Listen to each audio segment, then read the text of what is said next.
Trey Wasser was with us when he ran a company called Ely Gold, and he not only was a regular guest and a client, but he also was sort of our expert on economy and gold. And gold was at $2,000 an ounce back in 2021, and just a few months ago we were at 4,600.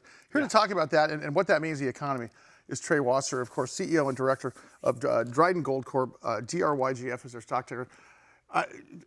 Trey, I got to ask you, with respect to the rally that we've never seen before, and and we're always talking about gold being a hedge against inflation, but now it's really kind of an economic metric, just like stocks are as equal as stocks. Not just an oh, by the way, precious metals are now coming, and it's probably due to some of the bad behavior in the economy by some past administrations that's caused gold to be sort of popular. But talk about really where it's really unheard of what's going on here. So talk about that a little bit, and what you think about it in regards to the economy. Well, it really is, Sully. First of all the fundamentals that would generally drive gold higher. Just recently, the dollar, making a little nosedive, and that's generally bullish for gold. So that's happened over the last week to 10 days, and interest rates being more or less on the decline. But there's a lot of other things going on. Huge demand for the physical metal out of Asia, and that's Japan, China, India. Both on the retail and the institutional level, but all the way from their central banks down to Joe Sixpack in Japan. Yeah.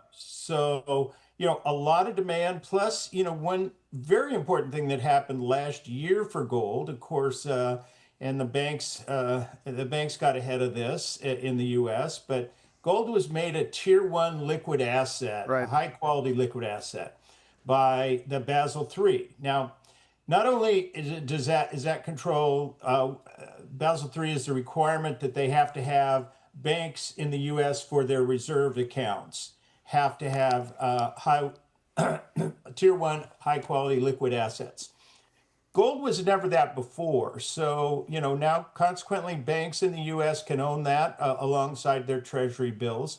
And just as important, the sovereign wealth funds, endowments, pension funds that typically would have maybe a bit of gold at the top of their investment, risk triangle, if you will. But now they can put it at the base, and that's what they're doing. So it's just demand coming from all areas, and you have fundamental and secular factors that are driving the price ever higher. Well, and this is why I think it's time to talk about why investors need to start evaluating junior mining companies, as opposed to just ETFs and just top line stuff. I mean, junior mining companies, might be the opener indicators that tell us really what's going to be happening here. Don't you agree? Well, I'm a little biased on that one, but yeah, but you can put both hats on. And the real reason for that, Sully, is that the major companies, the producers, they have not seen their costs go up. And while they were making pretty good money at $2,500 gold here a little over a year ago, today those margins are, their costs don't go up very much. So every dollar gold goes up, about 85% goes to the bottom line. Now, they of course have to replace their reserves, and none of those major companies anymore have that good of in-house exploration. So, they are looking to companies like DryDen to develop the next, big gold camp for them, and then they come in and buy us out. So that's why these junior mining companies, and especially the ones like us that have strategic investments, we have large investments from Alamos Gold and Centerra Gold, two big producers, and they're watching every move we make, and it's how can I say, just a matter of time. Trey Wasser is the CEO and director of DryDen Gold Corp. Their ticker symbol is DRYGF. Trey, your company is relatively young. You started it in 2022, and obviously you know what you're doing. You're successful with it.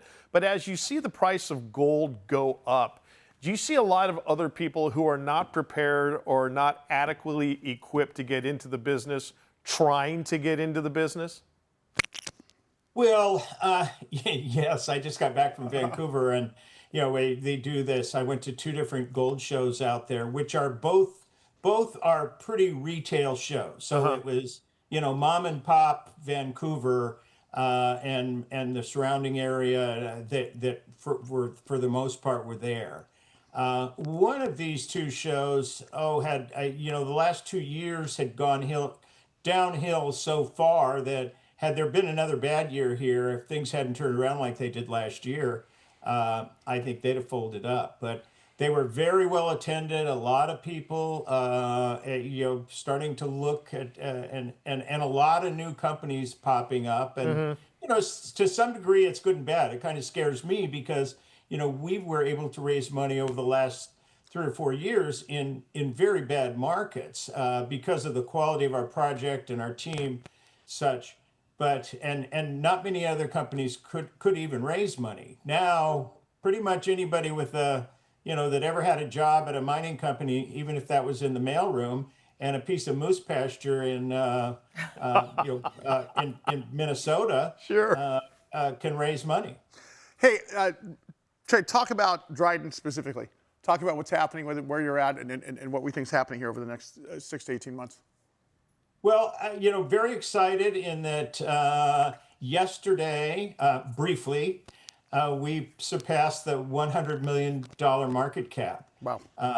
For that, it's a big round number for one thing, but it's also a threshold for a lot of institutional investors that don't swim in that shallow pond below 100 million. So we're doing very well. We're fully funded for this year to explore our property, which is very large. It's a district scale play, which is what the big boys are looking for, and very high grade gold, great access, highway access. So it's just everything is really right on cue for us, and we're going to have a big year with a lot more drill results, and I think it's going to be very exciting. You guys are in Northwest. You guys are in Northwest Ontario. Do you guys, as you are executing this site, are you constantly exploring other places around it, or other places around other parts of Canada? Oh, of course, I can't get into too much detail there, Sully, and give all your audience inside information, but we're always looking. We really, we've grown this company organically, so it's not like we have a huge staff that we want to just go out and we want to stay focused in that area. So there's some things in the camp that we could do, and that we're always looking at if the opportunity is right. We don't need to. We have plenty to do on our own, but. That's certainly one way, and especially with the 100 million market cap now, we can absorb things that we couldn't before. So yeah, we're on the hunt. Trey Wasser, buddy, we'll see you next week. I'll talk to you well ahead of that time. One of my favorite guys, Will, because he is not only he's an economist as well as an operator, and has gone from gold royalty all the way to gold exploration. I want to say to him, blink twice if it's Moose Jaw, Saskatchewan. He can't. I wasn't trying to catch him. No. I know. I just wanted to get more. I just want to get more encouraged about. He's looking. CEO Director Trey Wasser, DryDen Gold Corp. Ticker symbol is DRYGF.